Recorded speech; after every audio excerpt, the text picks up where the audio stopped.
Thank you. Thank you very much for inviting me to this event and having the opportunity to share a very, very important subject during these times and so on. I'm going to cover a few things. First, a few words about the company I'm working with, Mercuri International, then a few aspects about how we and our customers think about the future challenges regarding upskilling and digital upskilling. I'm also happy to share a concrete example of how you can upskill and make a digital learning transformation in a company, in fact known to many of you. So, a few words about the company. We have been in the learning market since 1960. And it's a long time, but in that sense also we have had the opportunity to experience. And in the learning industry, there has been a huge transformation throughout more than 50 years, I can tell you. And what we specifically are doing, well, we are experts in enabling commercial excellence by empowering people to make any business successful. So what does it mean in practice? It means that we are preparing and planning and running competence development programs in more than 50 countries on all continents worldwide. And we are happy to see that we approximately engage more than 200,000 learners worldwide every year. So these are the focus areas mostly on commercial competencies, sales, marketing, etc., that we engage with and support companies to become more successful. So, of course, as we have heard from many of the speakers today, the digital transformation is really challenging. It's challenging our company, but especially it's challenging all the customers that we are working with. And I would like to share a few aspects based on relevant industry reports and also based a little bit on our experience, what we have seen and what we discussed with our clients. The first that has been in fact also discussed during this event today is of course the fact that the artificial intelligence and the technology overall is changing a lot the workforce and the way we work. There are studies claiming that today 71% of tasks are performed by humans, but tomorrow it will change dramatically. And if you are thinking of the technological disruptors that impact the workforce, the fact is that unforeseen opportunities will evolve. So it will offer, in fact, the customers of enterprises and the enterprises major benefits of new services and new products. And this is, in fact, a very positive thing. But that, of course, would require massive upskilling to stay competitive in order to keep the jobs and the working opportunities still there. A second thing that we look at is the shelf life of competence, which is drastically decreasing. And we know that in near future, almost half of all the employers will require significant re- and upskilling. Partly a little bit referring to the good presentation Per had previously about the real challenges in the corporate world. So to prevent mass unemployment and growing inequality, and at the same time ensuring workforce availability due to, for example, the aging society, which is an issue in Europe, businesses and governments really need to take a very active role and start to do something. Because again, referring to the previous presentation, there's a lot of things already available.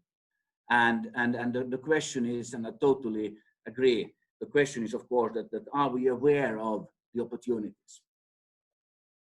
A third aspect has to do with the expectations to find learning. And when we are looking at people leaving corporations, many of the talents would stay longer, but they don't find any new learning availabilities.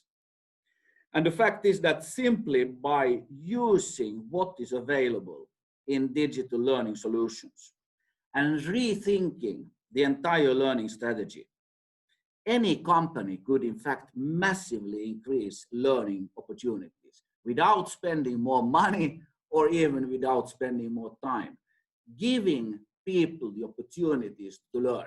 Because we know there are a lot of workforces in companies which very seldom have any opportunities to learn. And it doesn't necessarily need to be even more expensive due to the fast development in technology and digitalization, which is really good. An additional thing that we know, most corporate people claim they like to learn, but they lack time for competence development.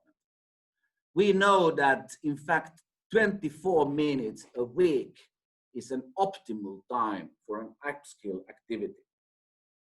But the solution is not to ask people to spend even more time on long day events and classes. The solution is not that this year everybody will spend 200,000% more on learning activities. It's more a question of the contrary. The relevant learning has to be available anywhere at any time and with any available connection. So that is the solution. And finally, the last aspect. Anything you do from a corporate perspective needs to drive strategy implementation and also individual performance improvement. So it's necessarily not the solution to give access to anything in the world that could help you to upskill, because it needs to be planned, it needs to be relevant, and from a corporate perspective, it has to be in line with the strategic ambition. So this sounds very obvious maybe, but as I said, it's not. It's not the learning quantity, but the quality and the relevance that make people and enterprises succeed. Okay, I will continue with a case from one of the programs that we in cooperation with the client ABB have been working on. This is a very limited case example, which shows in fact how you can implement an upskilling strategy, and mainly based on virtual and digital learning needs. And this is also a question of upskilling competencies within business and soft skills areas, which has been brought up earlier here during the presentation. I give you the background a little bit. This country is operating in over 100 countries. They have a huge workforce. And when we talk about people in commercial selling roles, they have very experienced and hugely knowledgeable product experts. But what is the problem? The problem is the future that is challenging this company. And they do understand that they need to transform from a very product-centric thinking to a customer and value-focused approach. So the challenge is massive. It's about transforming the way of working. It's about changing roles and responsibilities. It's about reorganizing entire workforce. And finally, it's about, creating a training protocol and deploy a new upskilling program globally. And then it has to be coherent and also respecting regional differences. So even a small skill might be a major issue from a corporate upskilling perspective. But I can tell you it's fully doable, and a lot of the solutions are already available. The question is that, are we taking the possibility, the opportunity to start to change the way of upskilling and learning strategy in the companies? So what has been done? Well, first of all, very much of the time needed to be spent on just thinking of that what is the overall customer-centric philosophy in our company. Because a lot of companies are very production focused and driven. And it was decided that this value-based approach would become everything that people do, fully customer and solution focused. And then it was decided to build and implement a blended learning solution, which includes so-called bite-sized digital and virtual learning sessions in a logical order. So it's not a question of pick and choose whatever you like in order to learn and upskill yourself in bringing more value to your customers. It's very planned and systematical, the order and the content of the learning. But it means that you are not spending hours and days in a traditional classroom setup or virtual training setup. What you do is that you consume digital learning content that could be everything from 2 to maximum 60 minutes. And then, of course, a very important aspect is also that any digital upskilling activities that are done in corporations need to be very much supported by a strong leadership, including coaching and monitoring. So it will not be of success, at least based on our experience, that you give people opportunities, but you don't support and you don't lead the transformation of upskilling and using digital means. In practice, what we did was that we built a learning journey. And from this, you can see that this is an example of a journey with a clear start and end, with certifications, taking the learners through a clear journey or path with different chunks of learning activities, also driving practical implementation. But this kind of a journey in any corporation organization, you could today, with available digital upskilling content and the technology available, you could build as many learning journeys as you like, as long as they are linked and supporting a corporate strategic ambition. And what did we achieve then? Well, based on not only this experience, but we know that a lot of people, in fact, enjoy much digital re- and upskilling. And even we know that we can deliver better corporate results compared to what we have been doing earlier. So this is very interesting from that perspective. We might believe that the digital dimension of learning and the possibilities that are there might not necessarily interest everybody. Every time we do this, we get a very positive and energetic feedback from people who join and experience. So to shortly summarize what we have seen and what we experience, I think the first thing is to rethink the concept of corporate learning. And in fact, instead of limiting people, because that's what has happened in many corporations, everybody does not have an opportunity to learn.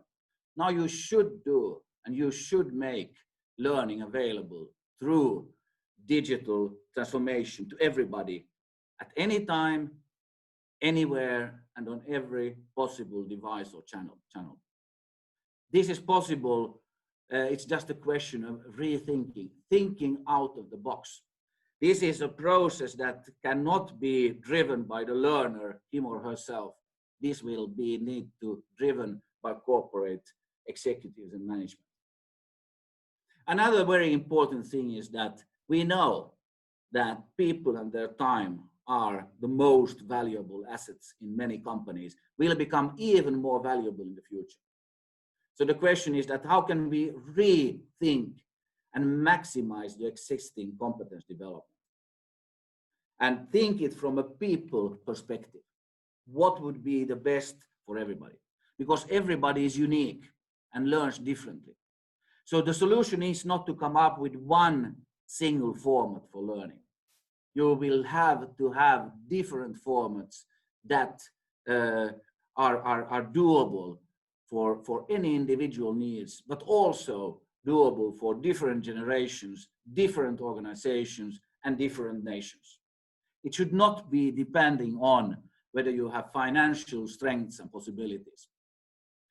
And finally, we have heard about the unexpected situations. Even though some people are skeptical whether there will be a new normal due to the COVID-19.